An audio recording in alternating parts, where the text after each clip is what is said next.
Bapak Prabowo Presiden Republik Indonesia.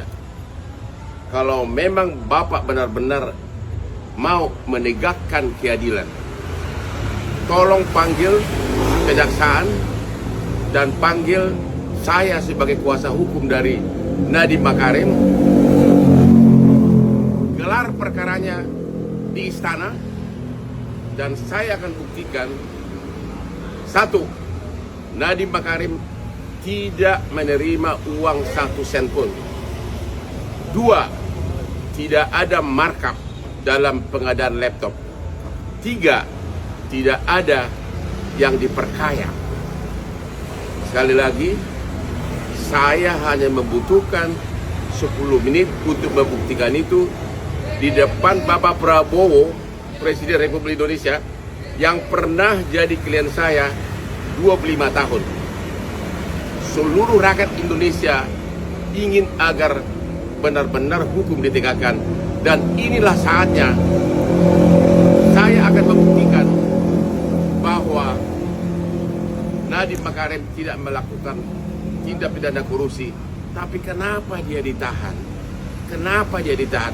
Tolong perkaranya pertama kali digelar di istana. Salam dari Hotman Paris yang pernah memberikan bantuan hukum kepada Bapak 25 tahun tanpa noda 1 titik pun. Terima kasih Bapak Presiden.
Terima kasih. Assalamualaikum warahmatullahi wabarakatuh. Waalaikumsalam. Selamat sore, salam sejahtera, Om Swastiastu, Namo Buddhaya, salam kebajikan, salam bahagia, salam rahayu.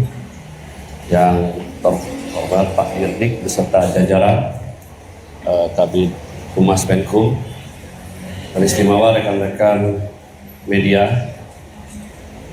Syukur alhamdulillah pada kesempatan sore ini kita dapat melaksanakan konferensi pers. Pada kesempatan sore ini ingin kami sampaikan press release tentang perkembangan penyidikan perkara dugaan tindak pidana korupsi pada Kementerian Pendidikan Budaya Riset Teknologi atau Dikbudristek dalam program digitalisasi pendidikan tahun 2019 sampai dengan tahun 2022. Jadi pada Gedung Bundar sebelumnya telah menetapkan tersangka terhadap 4 tersangka, dan dalam perkembangannya penyidik melakukan pendalaman, pemeriksaan dan pemanggilan terhadap para saksi kurang lebih 120 dan juga 4 ahli. Dari hasil pendalaman, keterangan saksi-saksi dan juga alat bukti yang ada pada sore dan hasil dari ekspos telah menetapkan tersangka baru dengan inisial NAM. Terkait dengan perkembangan ini, di sini sudah ada Pak Dirdik. Untuk waktu dan tempat kami persilakan Pak Dirdik. Terima kasih Pak Kapus Penkum yang saya hormati rekan-rekan media semuanya. Assalamualaikum warahmatullahi wabarakatuh. Salam, Om Swastiastu, Namo Buddhaya, salam kebajikan. Sehubungan dengan perkembangan penyidikan perkara dugaan tindak pidana korupsi pada Kementerian Pendidikan, Kebudayaan, Riset, dan Teknologi dalam program digitalisasi pendidikan tahun 2019 sampai dengan tahun 2022, dapat kami sampaikan bahwa berdasarkan hasil pemeriksaan dan alat bukti, yaitu berupa keterangan saksi, ahli, petunjuk, dan surat, serta barang bukti yang telah diterima atau diperoleh tim penyidik pada Jampisus, pada hari ini kembali menetapkan satu orang tersangka dengan inisial NAM selaku Menteri Pendidikan, Kebudayaan, Riset, dan Teknologi Republik Indonesia periode tahun 2019-2024. Perbuatan yang dilakukan oleh tersangka NAM antara lain yaitu pada bulan Februari 2020, NAM yang saat itu menjabat sebagai Menteri Pendidikan dan Kebudayaan, Riset, dan Teknologi melakukan pertemuan dengan pihak dari Google Indonesia dalam rangka membicarakan mengenai produk dari Google, yaitu dalam program Google for Education dengan menggunakan Chromebook yang bisa digunakan oleh kementerian, terutama kepada peserta didik. Dalam beberapa kali pertemuan yang dilakukan NAM dengan pihak Google telah disepakati bahwa produk dari Google yaitu Chrome OS dan Chrome Device Management atau CDM akan dibuat proyek pengadaan alat teknologi informasi dan komunikasi atau TIK. Dalam mewujudkan kesepakatan antara NAM dengan pihak Google Indonesia, selanjutnya pada tanggal 6 Mei 2020, NAM mengundang jajarannya, diantaranya yaitu H selaku Dirjen PAUD Dikdasmen, T selaku Kepala Badan Litbang Kemendikbudristek, JT dan FH selaku staf khusus menteri telah melakukan rapat tertutup, yaitu melalui via Zoom meeting, dan mewajibkan para peserta dalam menggunakan handset atau alat sejenisnya yang membahas pengadaan atau kelengkapan alat TIK, yaitu menggunakan Chromebook sebagaimana perintah dari NAM. Sedangkan saat itu pengadaan alat TIK ini belum dimulai. Untuk meloloskan Chromebook produk Google, Kemendikbud sekitar awal tahun 2020, NAM selaku menteri menjawab surat Google untuk ikut partisipasi dalam pengadaan alat TIK di Kemendikbud. Padahal sebelumnya surat Google tersebut tidak dijawab oleh menteri sebelumnya, yaitu ME, yang tidak merespon karena uji coba pengadaan Chromebook tahun 2019 telah gagal dan tidak bisa dipakai untuk sekolah garis terluar atau daerah terluar tertinggal terdalam 3T. Atas perintah NAM dalam pelaksanaan pengadaan TIK tahun 2020 yang akan menggunakan Chromebook, SW selaku Direktur SD dan M selaku Direktur SMP membuat juknis, juklat yang spesifikasinya sudah mengunci, yaitu Chrome OS. Selanjutnya tim teknis membuat kajian review teknis yang dijadikan spesifikasi teknis dengan menyebut Chrome OS. 6 pada bulan Februari 2021 telah menerbitkan Permendikbud nomor 5 tahun 2021 tentang petunjuk operasional dana alokasi khusus fisik reguler bidang pendidikan tahun anggaran 2021 yang dalam lampirannya sudah mengunci spesifikasi Chrome OS. Ketentuan yang dilanggar: 1. Peraturan Presiden nomor 123 tahun 2020 tentang petunjuk teknis dana alokasi khusus fisik tahun anggaran 2021.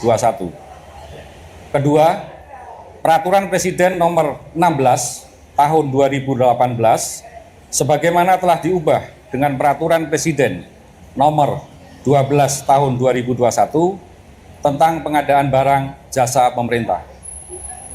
Ketiga, Peraturan LKPP nomor 7 tahun 2018 sebagaimana telah diubah dengan Peraturan LKPP nomor 11 tahun 2021 tentang pedoman perencanaan pengadaan barang jasa pemerintah.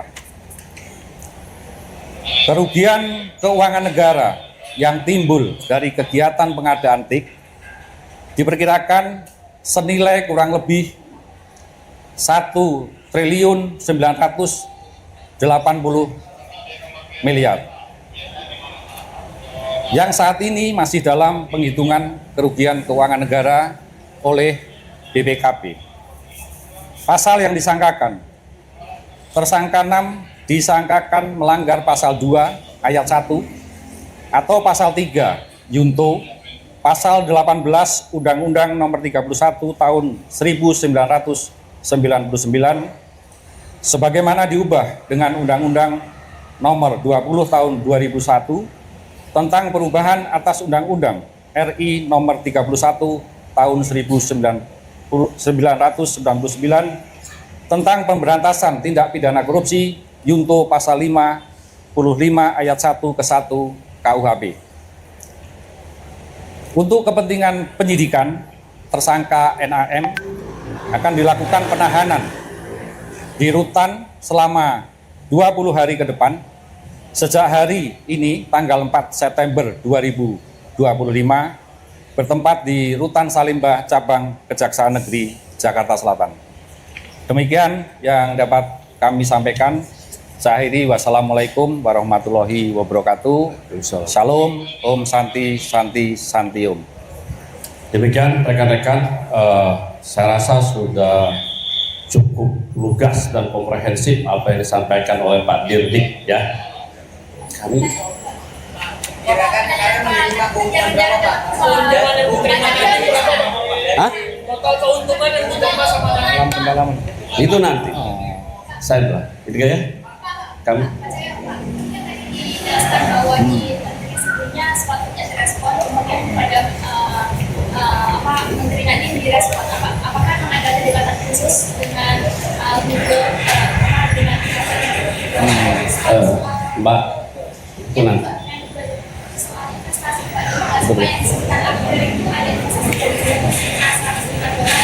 dan di mana peran Google sejauh ini dari seputar kerjasama. Jadi rekan-rekan media, dari pertanyaan dari Tempo maupun dari media yang lainnya tadi, saya sampaikan itu salah satu yang nantinya masih akan kita dalami. Ya, tentunya hal-hal terkait dengan penyidikan ini belum dapat kami sampaikan secara utuh karena masih dalam kerangka untuk keperluan penyidikan. Sekian, terima kasih. Demikian ya. Terima kasih ya. Udah.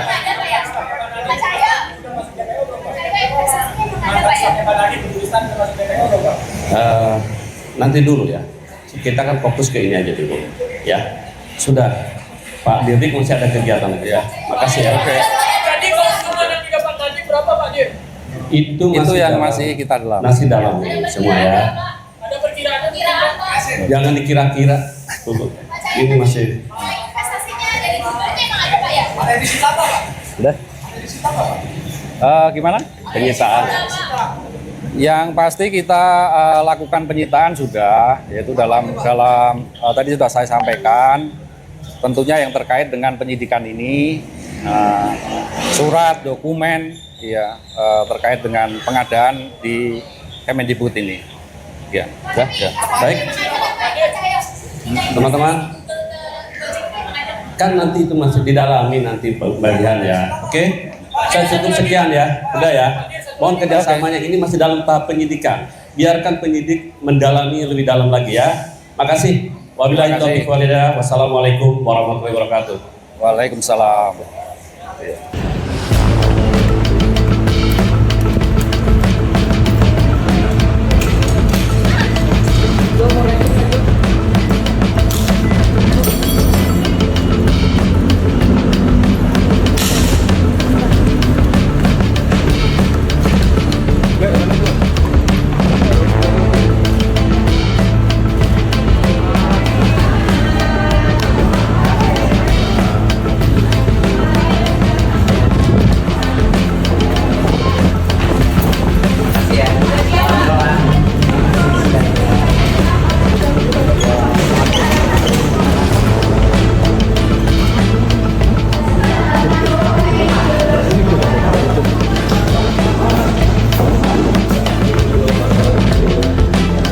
Hotman Paris sebagai kuasa hukum dari Nadiem Makarim.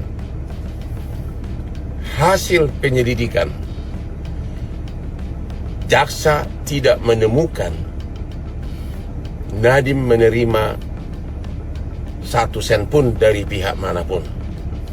Jadi tidak ada bukti bahwa Nadiem pernah menerima uang dari siapapun, baik dari vendor maupun dari pihak manapun dalam pengadaan laptop tersebut. Yang kedua, tim kejaksaan juga tidak menemukan adanya markup atas harga dari laptop dan sistemnya, karena semuanya melalui prosedur yang benar. Tidak ada markup sama sekali. Pertanyaannya, korupsinya di mana? Korupsinya di mana? Lembong juga tidak menerima 1 sen pun, tapi dia diri sebagai terdakwa perkara korupsi. Sekarang Nadiem Makarim tidak menerima 1 sen pun, dan juga belum ada bukti memperkaya siapapun, tapi sudah ditahan mulai malam ini. Kita akan berjuang di pengadilan.